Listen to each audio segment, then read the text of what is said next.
rawa yang tak memungkinkan bangunan berdiri langsung di atas lumpur. Jaringan jalan dari papan setinggi 1 meter di atas tanah menjadi penghubung utama dengan deretan rumah panggung yang sebagian menyambung ke jalan.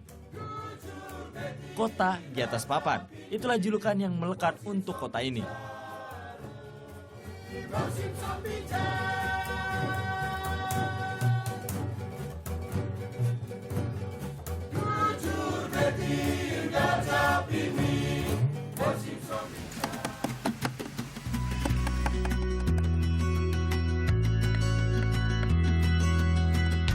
Salah satu tempat penting di sini adalah Museum Asmat.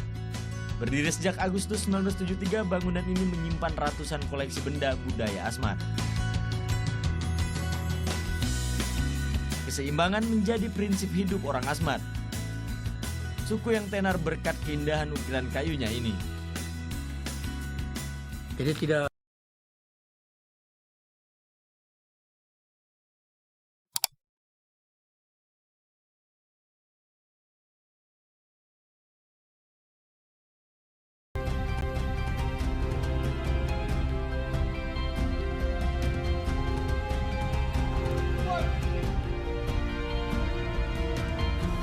Hari ini saya mau berbagi cerita dari tanah Nias Selatan tentang batu yang membuat nama Nias terkenal sampai ke luar negeri.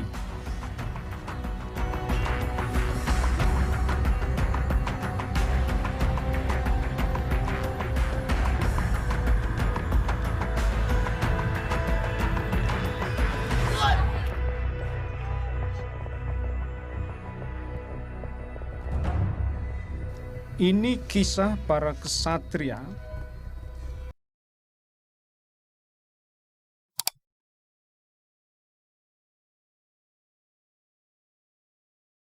kilometer.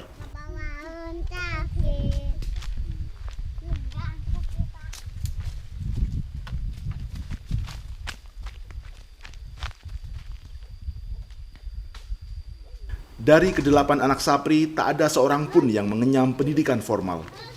Sekolah formal adalah pantangan bagi orang tangtu atau Baduy dalam. Kunaon sih Pak, Baduy teh boleh sekolah formal? Eta temenangku adat. Di perintah di nini moyang. Baheulana itu Bahayanya atau aya lamun pinter cik cari kolot cenah matak ge ulang Baduy ulah pinter. Lamun pinter bisa kabalinger cenah. Jeung pinter ta bisi minteran batur.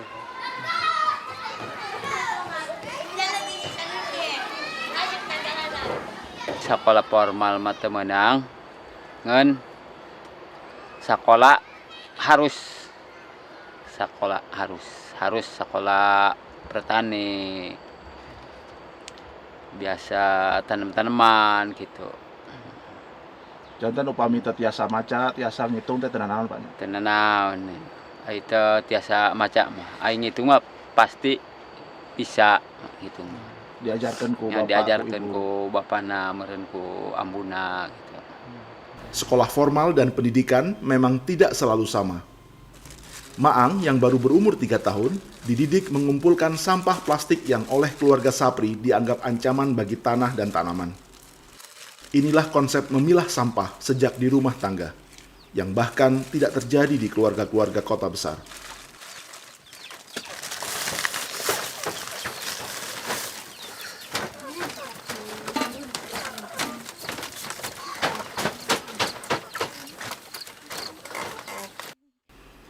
Pendidikan untuk mempertahankan adat seperti pantangan memakai alas kaki juga diwariskan. benang pakai sendal. Kami tertarik bagaimana telapak kaki warga Baduy dalam beradaptasi dengan perubahan kondisi dan jenis jalan. Sebab mereka kini tidak hanya melintasi jalanan tanah yang lembab, juga kadang berjalan di atas aspal panas. Penjang biasa. Ini kalau kena duri gitu nggak tembus ini? Penjang biasa namanya. Penjang biasa dari Malkera. Kalau punya bapak gimana Pak? Punten Pak. Lebih tebal jasa ini. Tebal jasa ini. Soalnya udah tua. Lalu. Itu kalau kena paku di jalan nggak apa, Pak? Pernah? Malah pakunya menten.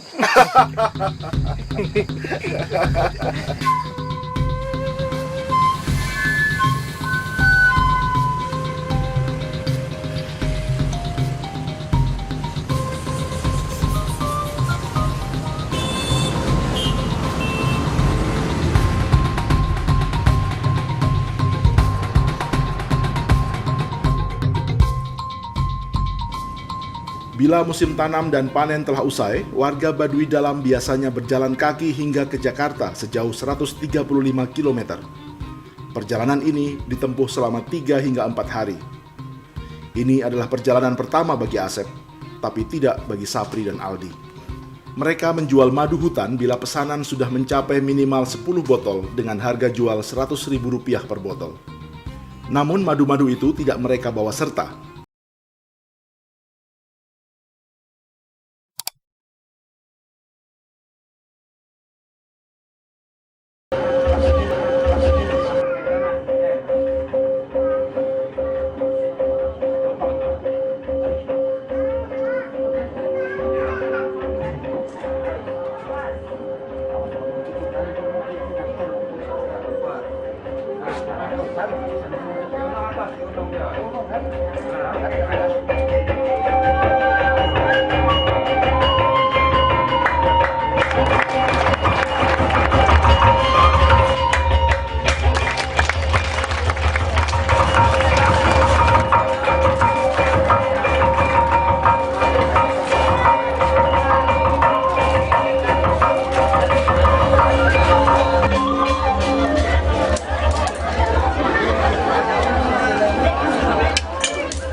Saweria mas, ada sawerianya.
Demi sarang walet yang nilainya menggiurkan, beberapa warga di desa Karangduwur, Kecamatan Ayah, Kebumen berani menantang maut.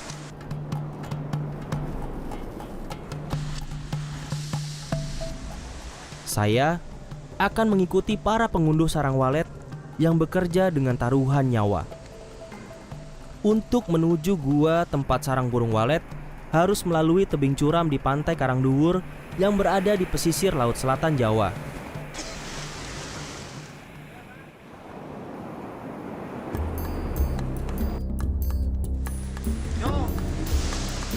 Para pengunduh menggunakan peralatan tradisional seadanya, hanya berupa tali dan bambu.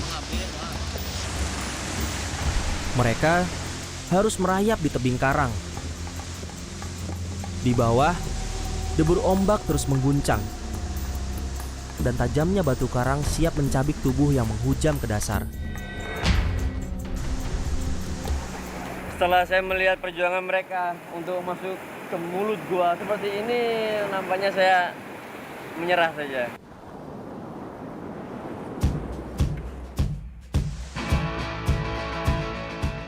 Saya memilih cara dan jalur lain yang lebih aman. Meski tetap saja risiko tinggi karena medan yang dilalui memang tergolong ekstrim. Oh, jadi ini alat-alatnya nih. Iya, ini alatnya. Langsung aja pakai harness. Langsung. Dan Apa yang pertama nih? Pakai harness dulu. Oke. Demi keselamatan, saya menuruni tebing dengan didampingi mahasiswa pencinta alam yang sudah berpengalaman.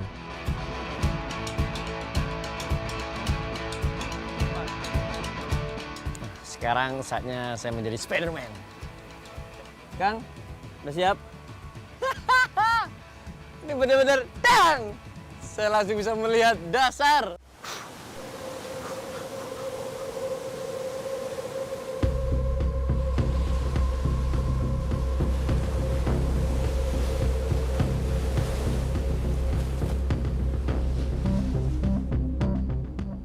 Ternyata situasi dan kondisi di bawah tetap saja tidak aman. Meskipun pakai alat yang standar, untuk turun ke gua ini benar-benar butuh nyali yang benar-benar utama di sini. Jadi safety buat saya kalau beginian number one. Tapi buat orang lokal nggak tahu deh safety number one atau hasil yang number one. Saya harus menanggalkan peralatan yang kami gunakan. Sekarang risiko saya sama dengan para pengunduh. Saya harus merayap, mengikuti cara tradisional mereka. Orang yang berada paling depan mendapat tugas paling berat. Ia harus masuk lebih dulu ke gua untuk memasang tali dan bambu untuk memudahkan pengunduh lainnya. Satu persatu pengunduh masuk gua dan saya pun ikut bersama mereka dengan melalui tali titian yang dibuat seadanya. Benar-benar yang ekstrim banget. Hanya cuma pegangan satu tali dan juga pijakannya juga cuma satu saja. Jadi keseimbangan nomor satu plus licin basah. Batu-batu gini nggak bisa diinjak. Dan ini